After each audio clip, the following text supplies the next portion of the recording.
topic 2, Polity and Governance, and it is for PT 365.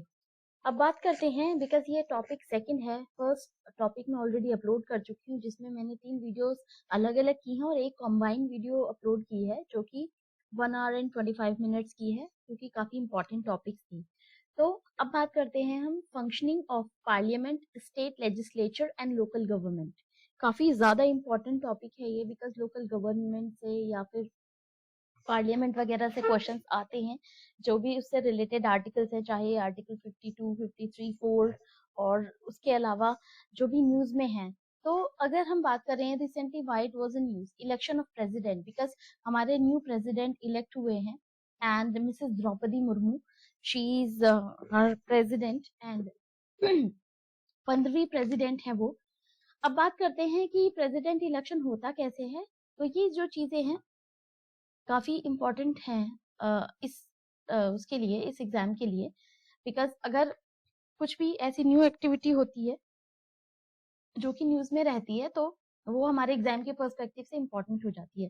President election की अगर बात करते हैं, article 62 sub clause 1 of the constitution election president की election के बारे में बात कर रहा है, एंड जो कि इसमें मेनली है election to fulfil a vacancy caused by expiration of term of office of president, यानी कि उनका जो टर्म है वो कंप्लीट होने पे, and that is completed before expiration of 5 years term, यानी कि 5 साल कंप्लीट होने से पहले ही इलेक्शन किया जाता है और वैकेंसी को फुल करने का काम किया जाता है. इलेक्शन का जो प्रोसीजर है, अगर हम उसकी बात करते हैं, इलेक्टोरल कॉलेज होता है MPs of both house of parliament and MLAs of state and Delhi and Puducherry, इसमें जो है वोट करते हैं. उसके अलावा इसमें क्या इंक्लूडेड नहीं होते, एक तो nominated members of Rajya Sabha, Lok Sabha and assembly and member of state legislative council, ये जो है इसमें वोट नहीं करते हैं. तो ये याद रखना है कौन कौन नहीं करते. एक तो nominated member of Rajya Sabha and Lok Sabha, assemblies, and उसके अलावा member of state legislative council. Apart from this, election is held as per system of proportional representation by means of a single transferable vote, जो कि आपको सिंगल ट्रांसफरेबल वोट का आपको पता होगा कि suppose candidate A, candidate be, सी हैं, उसमें से सबको वोट दिए गए, तो जो हाईएस्ट वोट होता है उसको अलग निकालते हैं, जो लोएस्ट वोटर होता है उसको वहां से एक्सक्लूड कर देते हैं. उसके बाद फिर जो बचे हुए कैंडिडेट्स होते हैं उनको वोटिंग कंप्लीट कराई जाती है और इसी तरीके से प्रोसीजर चलता रहता है. अब आती है बात, winning candidates has to secure the required quota of votes to be declared elected, that is 50% of the valid votes polled, that is +1 यानी कि 50% +1 वोट सिक्योर होना चाहिए, तभी कैंडिडेट को विनिंग माना जाता है. Anti defection law is not applicable in presidential election, यानी कि एंटी डिफेक्शन लॉ यहाँ पे एप्लीकेबल नहीं होता. एंड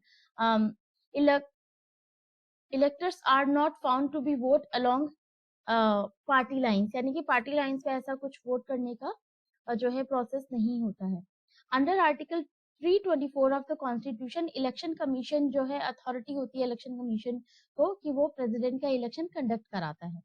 अब यहाँ पे वैल्यू ऑफ वोट की बात करें, वैसे ये आपने ऑलरेडी पढ़ रखा होगा, सो मैं जस्ट एक बहुत सिंपल सा डिक्टेशन करूंगी यहाँ पे, बहुत ज्यादा, क्योंकि ये ऑलरेडी काफी इन डेप्थ में पढ़ते हैं हम लोग, तो इसे जस्ट आपको इस तरीके से देखना है, क्योंकि टाइम आपको कंज्यूम नहीं करना है. पीटी 365 का मतलब ये नहीं है कि आप सारी चीजें बहुत इन डेप्थ में पढ़ते चले जाओ. ये चीज देखो कि क्या क्या चीजें हैं, क्योंकि आर्टिकल 63, 64, 66, 67 एंड 68 आप ऑलरेडी पढ़ चुके हैं जब आपने मैंने प्रेसिडेंट वाला लेक्चर भी कराया है, जिसमें कि पॉलिटी की जो पूरी प्लेलिस्ट है उसमें देख सकते हो आप, अगर अभी भी आपके कुछ चीजें रह गई हैं.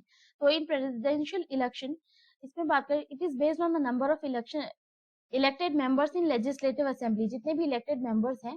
उसके अलावा यूनियन टेरिटरीज की बात करें, दिल्ली, पुडुचेरी, जम्मू एंड कश्मीर. अब आती है vote of value has been fixed 708 since 1997. Presidential election में ये जो है नंबर सेट है. उसके अलावा इन 2022 presidential poll vote of value of vote of MP reduced to 700 from 700 and due to the absence of legislative assembly in Jammu and Kashmir. यानी कि जम्मू कश्मीर में लेजिस्लेटिव असेंबली जो है एब्सेंट है, इसीलिए इसका जो नंबर है वो रिड्यूस कर दिया गया है। तो इस बार ये चीजें आप याद रख सकते हो।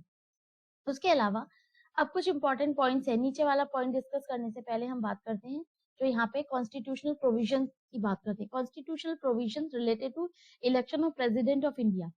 आर्टिकल 52 बात करता है there shall be a president of India, मतलब एक प्रेसिडेंट होना चाहिए इंडिया में। आर्टिकल 52 इसके बारे में बात करते हैं। इलेक्शन ऑफ प्रेसिडेंट बात कर आर्टिकल 54 में है। और आर्टिकल 55 बात करता है uniformity in the scale of representation of the different states, यानी कि हर जो भी स्टेट्स का जो भी रिप्रेजेंटेशन है वो यूनिफॉर्म होना चाहिए, समान होना चाहिए। आर्टिकल 52 बात करता है टर्म ऑफ प्रेसिडेंट, यानी कि टर्म जो है 5 इयर्स का है। Sorry. Article 57 eligible for re election. Article 58 बात करता है qualification of election as president. And ये जो है एक तो सिटीजन ऑफ इंडिया होना चाहिए, जो कि शायद छुपा के रखो आपको, शायद से ऐसा ना हो कि सिर्फ आप ही को पता हो।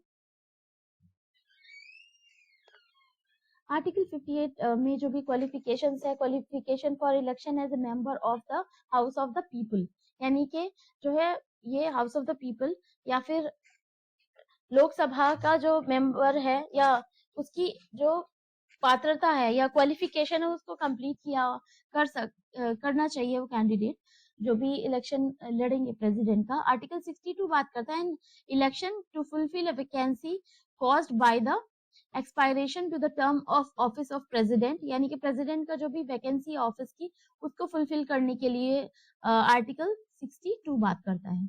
यहाँ पे दिया गया है related other information vice president because mister Jagdeep Dhankhar has elected as India's 14th vice president. Vice president is the second highest constitutional post, तो ये भी इंपॉर्टेंट हो जाता है। आर्टिकल 63 बात करता है कॉन्स्टिट्यूशन में वाइस प्रेसिडेंट की पोस्ट को लेके। Elected by the method of indirect election, इसका इनडायरेक्ट इलेक्शन होता है। Member of an electoral college consist of member of both house of the parliament, यानी कि लोकसभा एंड राज्यसभा दोनों हाउस जो है मेंबर कंसिस्ट होते हैं इसमें। Election is accordance with the system of proportional representation by the means in single transferable vote and voting at such election shall be by secret ballot, यानी कि इसमें secret ballot से vote किया जाता है। और जो राज्यसभा जो वाइस प्रेसिडेंट होते हैं he act as the ex officio chairman of Rajya Sabha, यानी कि राज्यसभा को ये जो है एज अ चेयरमैन लीड करते हैं और जितनी भी प्रोसीडिंग्स होती हैं उनको कंप्लीट कराते हैं।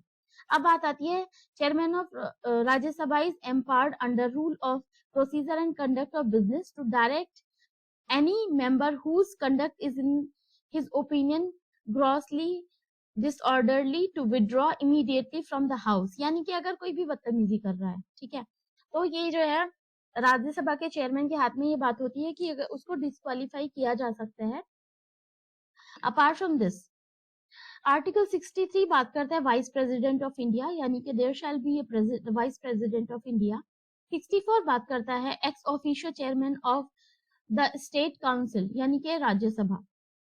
Article 66 indirect election by members of an electoral college consist of member of both house, यानी कि लोकसभा एंड राज्यसभा।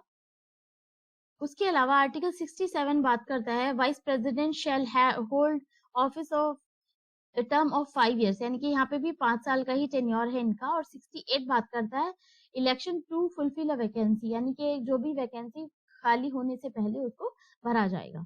तो ये था नेक्स्ट टॉपिक। अब बात करते हैं टॉपिक 2.2 की, pardoning power of the president. तो आपने पार्डनिंग पावर देखी होगी कि किसी को अगर सजा दी जाए और लोग जैसे कि आपने देखा होगा कि जो मृत्यु दंड दिया जाता है, यानी कि किसी को फांसी दे दी जाती है और ये क्षमा मांगने के लिए प्रेसिडेंट के पास जाते हैं।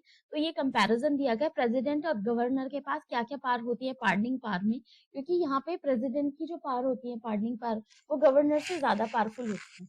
Why it was in news Supreme Court made observation on center's claim that the president and not Tamil Nadu governor has exclusive power to decide Rajiv Gandhi assassination convict AG Perarivalan plea for pardon, यानी कि pardon पार थी, और ये जो है he is the person जिन्होंने ये इस तरीके की जो न्यूज है कि हाँ, तमिलनाडु के जो गवर्नर है उनकी पार्डनिंग पावर और जो प्रेसिडेंट की पार्डनिंग पावर है उसका कंपैरिजन कुछ डिस्कशन किया गया। अब आती है बात गवर्नर्स अपॉइंटमेंट एंड रिमूवल की।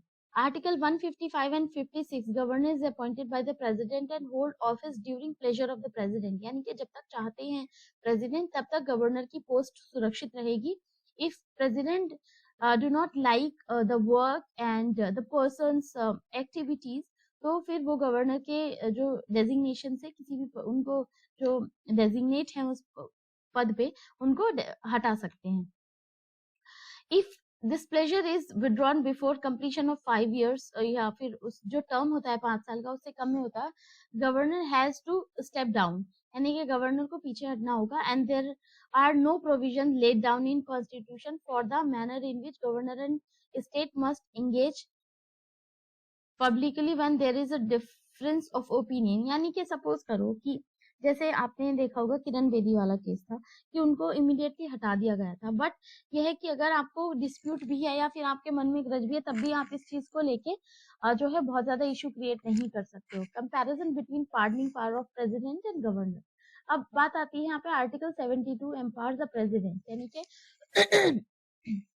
sorry, my throat is not well and actually I'm not well, but thinking that ये जो पोर्शन है काफी इम्पोर्टेंट है सारे एस्पिरेंट्स के लिए, तो इसे कंप्लीट करना चाहिए। So that's what I am trying my best to do that. Article 72 empower करता है प्रेसिडेंट को पार्डनिंग पावर देने के लिए, पनिशमेंट के लिए, किसी भी sentence for an office offence against union law, यानी कि यूनियन लॉ में से कोई भी किसी को सजा दी गई है उसको